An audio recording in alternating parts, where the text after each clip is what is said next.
Your company is truly a great company, and they really care about you as employees, and they really care about the dental industry, and we have to work together and help make the dental office a safer place. And you guys are an integral part of that. And as I also heard this morning, the customers are always first. Is that right? So we're going to do this for the customer, right? Are we right? Right. Yes. Okay. My goal here is we're going to try to make you guys the information source for the dental industry. So you guys are going to be top on the food chain as far as knowledge about radiation safety, what's going on with radiation in the United States, the radiation news. And I don't know if any of you have seen anything about digital overdoses in the news. From coast to coast, famous hospitals are over-radiating patients. Hey Paul, did you hear about the radiation overdose in the LA Times this morning? Gosh, it sounds like the machine settings were off and people got too much. Some people got hurt. That's tragic. According to recent articles in LA Times and New York Times, radiation exposure danger is at an all-time high.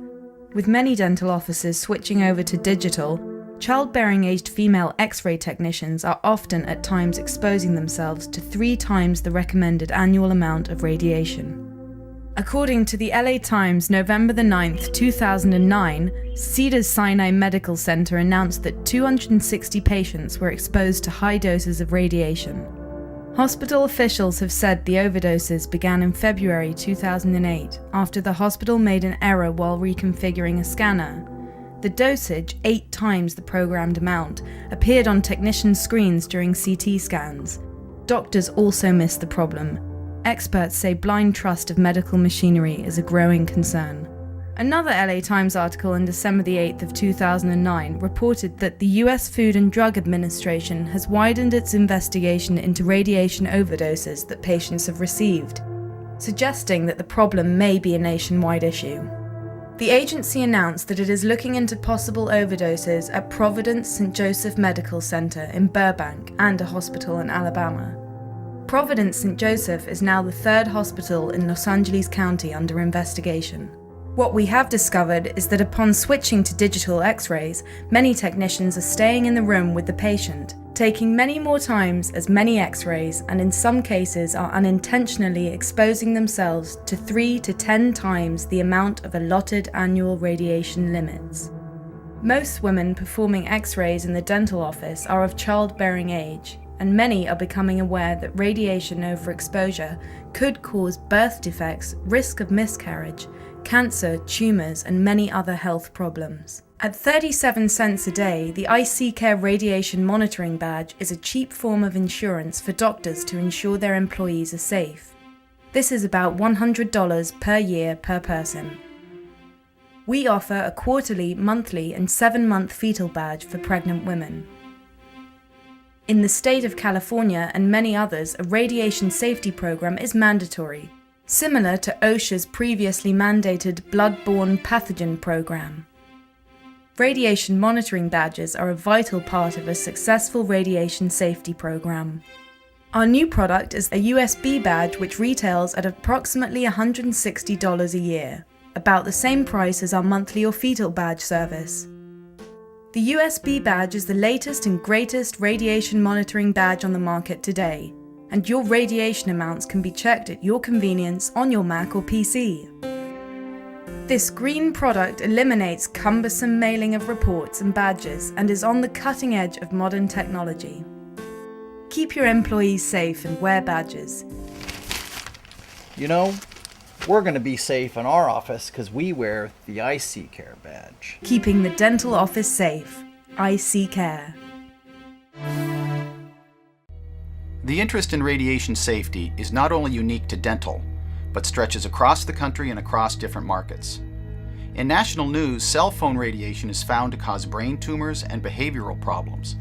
Famous hospitals from coast to coast have thought digital X-rays were safe, but hundreds of people have had their hair fall out and could experience long-term health problems.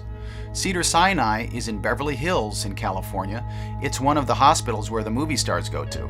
And the hospital in East Orange is in New York, also a famous hospital. What I'd like to bring to your attention is in this state of Maryland study that found that dental offices using digital x-ray systems are over-radiating the general public. And if the staff is over-radiating the public, what do you think they're doing to themselves?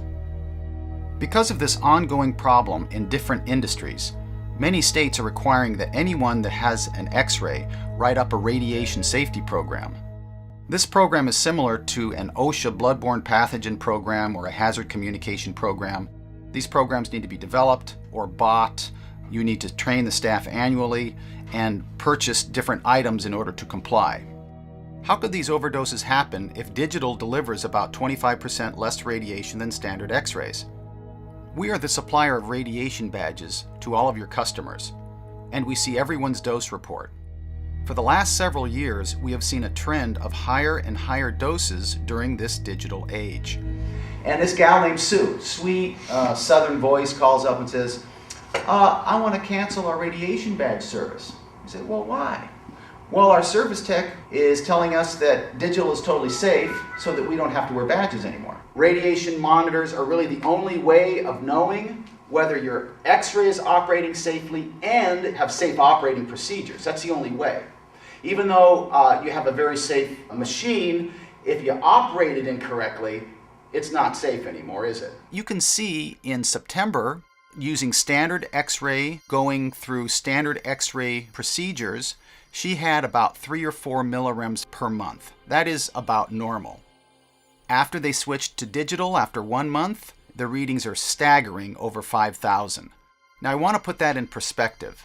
5,000 millirem is the maximum allowable OSHA dose that anyone can get in an occupational setting for an entire year. Sue received this after using digital 1 month, and she got over 5,000. Women in childbearing ages are extremely susceptible to this, and of course a fetus is extremely susceptible to this. 1 out of 3 people in the United States will get cancer. I mean, knock on wood, it's nobody in this room, but that's just a statistic. And obviously, radiation is one of the causes for cancer. So we want to do all we can do for ourselves, and again, for the innocents out there, the people that don't know any better. So how could this happen? Beep, that doesn't look so good. Beep, beep, beep. They're taking 4 to 5 times as many x-rays while standing there in the room with the patients. This is way too common, and this is why Benco has taken the position to try and make the dental office a safer place by giving you this information so that this information can disseminate down and potentially help save lives. What we know is there are a lot of Sues out there. There's a lot of young women in childbearing ages who may not know any better because they are hearing that digital is totally safe. So we have to take the responsibility to try to get the message to them that there is no safe dose of radiation, that radiation is cumulative, and that radiation can cause cancer and other serious diseases. The dental offices are not taking advantage of the lower dose of the digital systems because they're taking multiple shots. So if it's 25% less and I'm taking 5, obviously I'm giving them more radiation than on a standard x-ray. So we are asking you not just to go out there and do your job, but to join us to help make the dental office a safer place and give this radiation awareness information to your customers.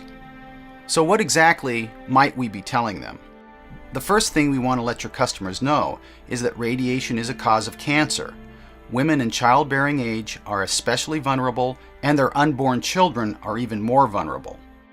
The second item is a concept called ALARA, and that stands for as low as reasonably achievable. Radiation Protection Program goals are to minimize exposures to radiation to all office personnel and members of the public. The first concept of ALARA, as low as reasonably achievable, is to minimize time near the source of the radiation. The second principle is to maximize your distance. So we minimize our time, we maximize our distance, and we try to get some sort of shield, something in between the radiation source and ourselves. Like I said, 5,000 millirem a year is the maximum occupational dose that's allowed. However, for a fetus, for a fetal monitor, it's 1/10 that, only 500 millirems in the 9-month gestation period. Nobody's going to have this. No one will ever have seen this. This is a fun thing to show off. This is showing that you guys are high-tech. I mean, if you got a high-tech badge, you got a high-tech camera, you got a high-tech x-ray, all right? So this is helping Benco in general, okay? Thank you, guys. Okay. Let's all cooperate, okay? We can do it. Make the office a safer place.